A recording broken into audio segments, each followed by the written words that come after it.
Thanks for checking out the Brad and John Show podcast. This segment of the show is brought to you by John Combest's book, Stalking, Harassment, Internet Trolling, A Guide to Recovering and Rebuilding After Online Attacks. It's a great reference if you've ever been the unfortunate target of a social media attack. It's available on Amazon. Just search John Combest. That's C-O-M-B-E-S-T, John Combest, and the book will show up in your search results. Now it's time for another segment of the Brad and John Show. Can you handle it? I'm Egbert, the owner of this station. Check out my website at egbert.com. That's E-G-G-B-U-R-T, egbert.com. Now it's back to Brad and John. Check out their website at bjshow.co. The BJ Show? Come on, guys. Anyway, here's B and J. I was going to say, it's tough to have to do a whole hour's worth of radio. Which is why we don't on a Manic Monday. People are going, what the hell's going on there? Maybe they're not. Maybe they know what's going on here. John, are you a sports fan? I consider myself a sports fan, yeah. Did you listen or watch any of the two games yesterday? I paid a little bit of attention to the Chiefs game because I was rooting for the Ravens. Oh, listen to you. And then I was really hoping that the Lions would win yesterday. Well, but so I was disappointed on both accounts. They sort of blew it. They went into the locker room, 24-7, and they ended up getting huge. Beat. Yes. Well, crazy. Here's my frustration with the Chiefs. I think it's great that the Chiefs are winning, but I've told this bizarre story before that I guess it's probably been, 10 years ago, 11 years ago, maybe even 12 years ago.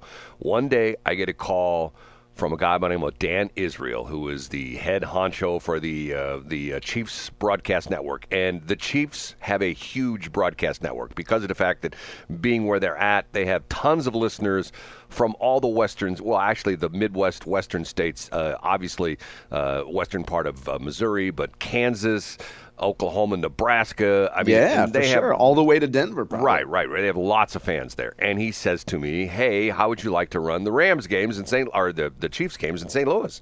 And I go, "I can't because this is a Rams market."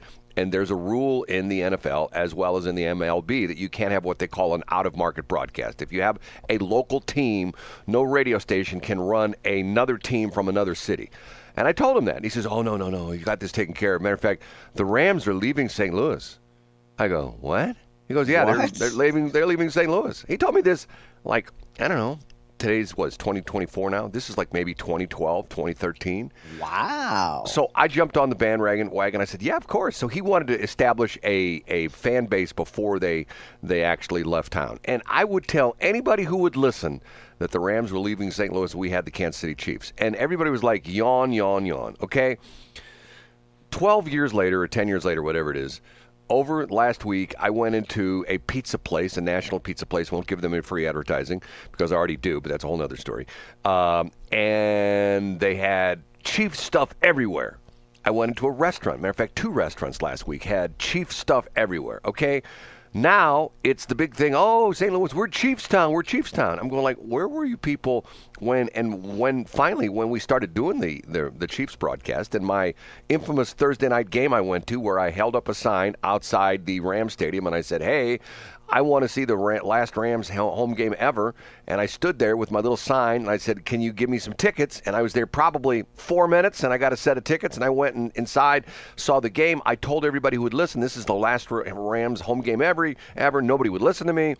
What was it, 2 weeks after that, they announced they're moving to Los Angeles. Wow. And, once again... That's a great story, Well, Brad. but the crazy part of it was everybody thought it was a crackpot. Well, maybe I am, but nobody believed me. They're not mutually exclusive. You could be right and be a crackpot. And the Kansas City fans, see, here in St. Louis, we have numero uno was always the Cardinals. I guess the Rams took off after we had that incredible Super Bowl win where the guy Kurt Warner, right? Yeah. I was going to say the guy who was the stock boy from Hy-Vee. Remember that?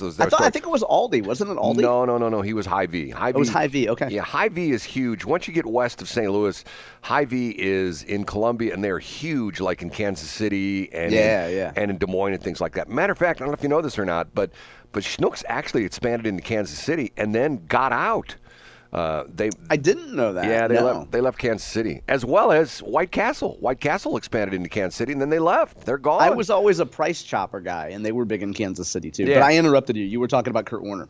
Well, I mean, that was, everybody, oh, my God. And the crazy part of that story is, if you remember that year that they won the Super Bowl, when that season started, remember, everybody was all excited. Well, we got this great new quarterback, Trent Green. And Green, yeah, and we got him from the Chiefs. He had come from the Chiefs. Right, in one of the preseason games, he breaks his leg, really badly. Yep. So who they put in? Kurt Warner. People go, oh my God, we never heard of this guy. He used to be in the was it either not the USFL, but maybe the Canadian Football League? Did he come from Canada? No, he was in the indoor football league. Oh, the Arena League. Okay, right, the Arena League, and he played up in Des Moines. The indoor league was huge. The Arena Football League was huge in Des Moines. I mean, I think that was like their number. Seriously, that was like their number one city. Just like, for example, the XFL, now the UFL or USFL, whatever they're calling themselves now, is huge in St. Louis. In other markets, they don't do very well. Yeah, exactly. But and then oh, we got this guy, and nobody thought the Rams were going to do anything. And I said they're going to the Super Bowl, and people look at me like, yeah, right. I go, no, they're going to the Super Bowl. You watch, and they did. Nobody listens to me. And they not only did they go though, Brad, they won. They won, and it was incredible. It's interesting. The 2 years after that, they lost in the Super Bowl. You know who they lost to? A rookie quarterback. You know who the rookie quarterback was? Tom Brady. Yes, exactly. That was a painful game. Yes, it was not a good game. So, John, you know what? We don't have too much time, so let's just forego the top three. And we can do that, sure. Let's just do the top one this morning. And the top story on JohnCombest.com today is... This weekend, on Saturday, U.S. Representative Cori Bush officially had her campaign kickoff in beautiful Northwoods, Missouri, where she was joined by a political celebrity, a member of the squad. And no, not AOC, unfortunately. It was Rashida Tlaib. And it was a joyous event, according to the St. Louis Post-Dispatch. You can find the link if you go to johncombest.com and click on headlines for Sunday, which was yesterday. And most importantly, Brad, the most captivating thing is I provided a link to the St. Louis Post-Dispatch photo gallery, which has a number of inspirational images. And I won't give too many away, but we have a close-up of Cori Bush's acrylic nails, which I always find to be quite alluring. Whoa. Hold on a minute. They have a close-up of her nails? Yeah. Well, she's wearing like one of those dinky bracelets that like a kindergartner might make that's got like the letters on, like a friendship bracelet. Yeah. And it says Free Palestine. So the beautiful part of it, the thing that really steals the show, though, is she has bright purple acrylic nails. So there's a picture, like a close-up picture of her nails?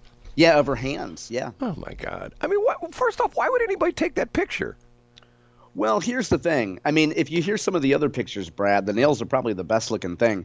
There's a picture of there's I would describe as an amorphous, androgynous human, and I'm not sure if it's a man or a woman. But the noteworthy thing is this human is wearing a COVID mask in 2024, which I think is unique. And there's also a picture of, I know you're a camera guy, Brad. There's Congresswoman Tlaib. She attempts to be adjusting like an old school camera, and she's doing that thing, like how older women kind of like retract their neck, and like try to look back at something maybe because they're getting a little farsighted. But you would be able to identify, I'm sure, what type of camera it is. But anyway, inspirational images, and as always, you can go to johncombest.com, and you will, if you don't want to pay the Post-Dispatch subscription fee, you can find a paywall-free link on my website. John Combest is an equal opportunity insulter. He talks about older women who crane their neck backwards. He talked about I do. Cori I talk Bush. about amorphous blobs Right. who are wearing COVID masks. It's blobs. 2024, Brad. Cori Bush. John, you being the political animal, I am really surprised you've never watched this documentary called, I think it's called Rock the House. Oh, yeah, I've heard of it. I've never watched it. I haven't brought myself to. I'm telling you. No, hold it. No, you need to watch it. You need to watch it because let me tell you, the reason why? Because Cori Bush is a star in it. Well, she's not necessarily a star, but she's not a wacko. Wow, really? Yeah, she's very down to earth. Matter of fact, Interesting. The premise behind this was it was a husband and wife documentary team that decided they were going to follow the campaign of 5 women who were running for the House of Representatives, I believe in 2018. I believe that was the year. 2018, I think it was. Mm-hmm. And how they ended up hitting the jackpot with this documentary. I think it cost them like $47,000 to do. And, people are going to scoff at like, whoa, that's like nothing, but yet if you're like a husband and wife team and you're going to spend like $50,000 on a quote passion project. Right. And that's a lot of money. And 6 months out of your life, $47,000 is a lot of money.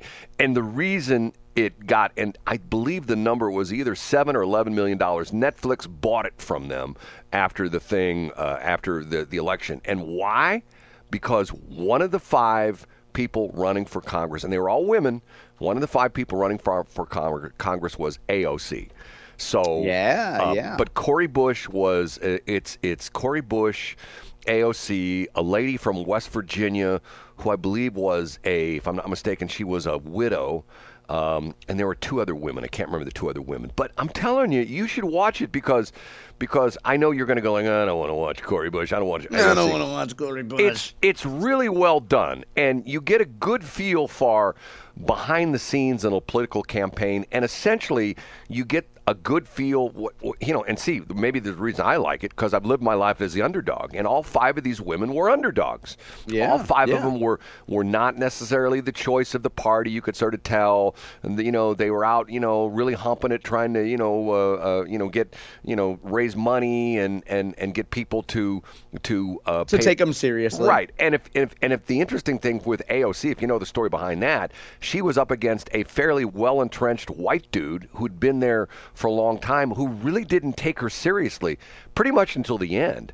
And then it was too late because of the fact that he had sort of like, well, he's not out campaigning. And she was out doing a lot of events, and she was really working it hard. And as was Cori Bush. Now, in that election, Cori Bush did not win. Correct, yeah. And that was interesting. And I believe of all the women in there, I believe the only one that won was AOC, which was sort of interesting. Anyway, you need... I mean, I've heard of it. And, I'm in the group of folks that never thought Cori Bush would win.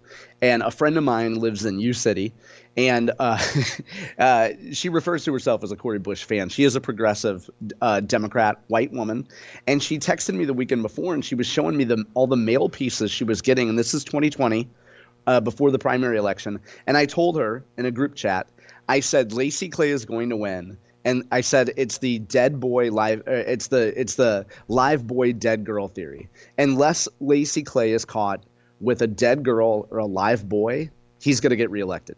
Well, and he lost. And so I was proven way wrong. Well, I know someone, if I told you, who voted for Cori Bush, you would have to have the paramedics come and put the paddles on your chest.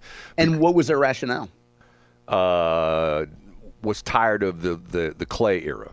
Yeah, the Clay dynasty. Right. Which had been around since, I think it was 1968. I think Bill Clay was first elected in 1968. Which is, I'm going to leave you with a cliffhanger. Do you know because of William Clay, we don't have the BFD anymore? I don't. I know what a BFD is, but I know about Jefferson Bank. Is it a bank of Franklin Delano, or what is it? We'll talk about it next break. Okay. All right. Okay. Let me see where we're at. I leave you on that one. Okay. It is 7:41. How do I describe on?